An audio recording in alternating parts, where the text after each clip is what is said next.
এখানে চলছে এক মহা আনন্দের খাবার।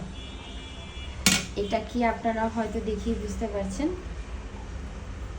এটা হচ্ছে পাটা মাখা ভাত। আম্মু কিছুক্ষণ আগে শুটকি ভর্তা বানিয়েছে, তো আমি বায়না ধরলাম, আম্মু বছর পর বছর চলে যাচ্ছে, তারপরে তোমার হাতে পাটা মাখা ভাতটা খাওয়া হচ্ছে না। পর আম্মু বললো তাহলে আর কি করার, তাড়াতাড়ি ভাত নিয়ে আয়। ভাত অলরেডি রান্নায় ছিল, গরম গরম ভাত পাটা মাখা, এত ভালো লাগবে খেতে। আমি যে কথা বলতেছি আমার জিহ্বা দিয়ে এখন পানি আসতেছে। বিসমিল্লাহ।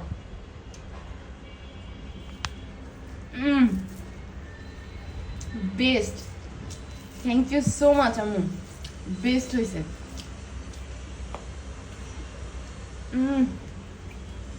তুমি তোমার সিগনেচার বড় বড় লোকমাটা দেখায় দাও, তুমি এত সুন্দর করে লোকমা দিতেছো, আমার তো বিশ্বাস হইতেছে না। এই যে এই দেখেন, আগে দাঁড়া লোকমাটা দেখায়, এই যে এই হচ্ছে আম্মুর ছোটবেলা সেই বড় বড় লোকমা।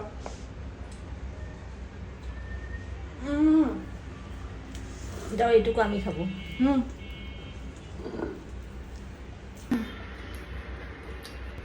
এত বড় লোকমা। সেই ভর্তা যেটা দিয়ে পাটা মাখা ভাত খেলাম,